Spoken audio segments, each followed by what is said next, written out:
A Tennessee state representative is now officially calling on the state attorney general to investigate what went wrong when Chat Prep hired this man on your screen, Kenya White. The teacher was accused of sending inappropriate text messages to a student while working at Eastlake Academy. But after Hamilton County ended his contract, Chat Prep hired him with red flags in his file. Representative John Ray Clemens says charter schools need more oversight, which leads to the questions we've been asking since this happened. Who is responsible for making sure a public charter school follows the law? Does the TCA state that we're supposed to have oversight of charter schools? No. Who does? That's the question we've been asking of state and county school officials since we uncovered red flags existed in Kenya White's file, but Chat Prep, a public charter school, hired him anyway. There are some things within this that we have concerns about, as probably you do.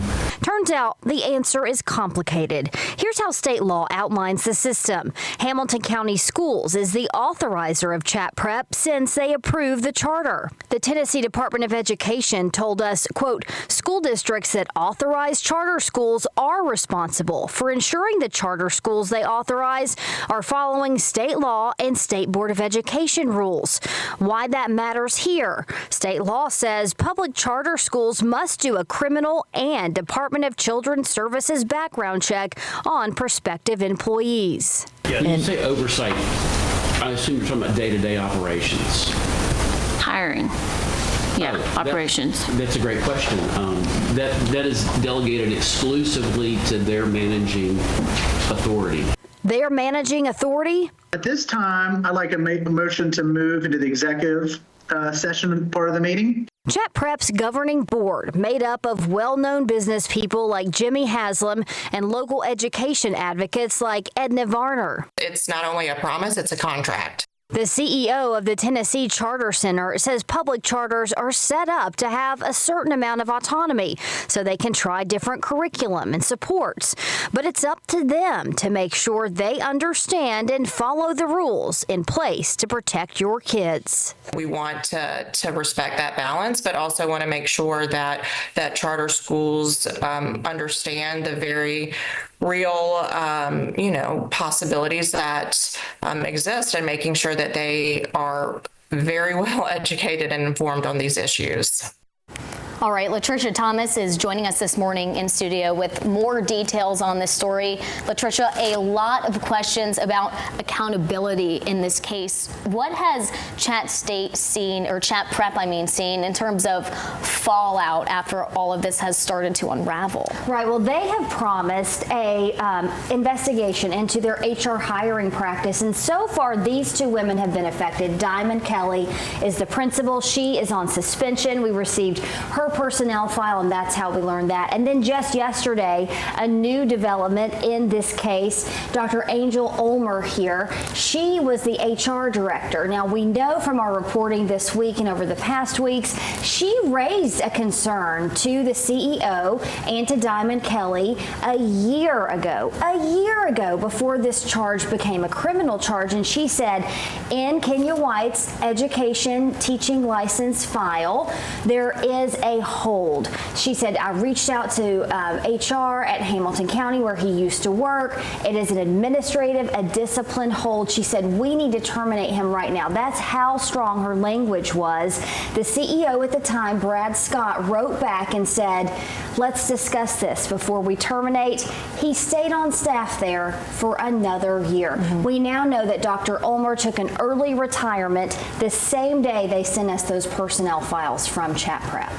Now, Latricia, we of course now know that there's going to be a state investigation on this. What exactly does that entail? Well, Representative Clemens here in this letter, he made it official this week, calling on the Attorney General to look into the hiring practices at public charter schools and how these schools are set up as far as oversight. Now, this is becoming a political issue in some ways, as we usually see. Democrats have spoken out against charter schools. Republicans Republicans right now in the state legislature are trying to expand charter schools and make it easier for them to be approved. So we expect to hear not only about this investigation from the AG if he chooses to do it, but also possibly on the legislative floor when some of this charter school expansion comes up in bill form. Now, we have been continuously reaching out to people, demanding answers, asking those questions. What other questions are we going to keep reaching out about? Right. Well, we have a lot more questions about who knew what and when. And that's why we want to talk about the Chat Prep Governing Board. A governing board of a public charter school is charged with keeping them in line, basically. They don't have a state board of education oversight. It comes down to this governing board. Here are the people on Chat Prep's governing board. You have Kelly and Ted Alling. They are the founders. They set up the school. They've been very vocal as they try to expand to other areas like Knoxville, where they have opened another school.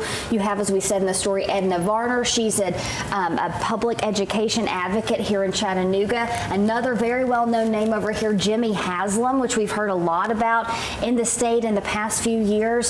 So there's so many people here that could answer what went wrong here, and none of them are. We've reached out to them repeatedly. We keep asking, if you're supposed to be the oversight agency, why are we not hearing back from you? So we'll continue to ask those questions. We're also continuing into this to dig into the CEO, Brad Scott. He's the one who wrote back in that email to the HR director and said, hold off on the termination of Kenya White. We now know he works at an online charter school in South Carolina. We've requested his file from there. He's also listed online as part of the Greater Atlanta Charter School as they try to open up in the coming years. So lots of people still in this charter school community being involved with different schools. The question is, do the people that they're working with now know what happened at Chat Prep? Now, Latricia, we know this is obviously affecting Chat Prep, but that brings up the question for parents especially, I would say, is my child safe at their school? Are all of these teachers that are hired with a registered Tennessee license here in the state of Tennessee? Have you been seeing any sort of reactions from parents from other schools saying, hey, is everything okay at my school? Because I would assume this would create a sort of ripple effect of concerns throughout our community. Right. Well, we've talked about licenses as it applies to Chat Prep specifically. We found 11 of their teachers who were not licensed. So there is a movement in the charter school community to make sure those teachers are licensed, at least for the charter schools that are under the Charter School Commission. It works a little bit differently when you are not authorized by a local school board. So that's the question here. As the state gets more charter schools, who is going to set up procedures that will make sure that they follow the law? Well, a lot of people involved in this right now and a lot of questions still unanswered, so I'm sure we will continue to reach out, hopefully get some of those questions answered. Thank you so much for joining us today, Latricia. Yeah.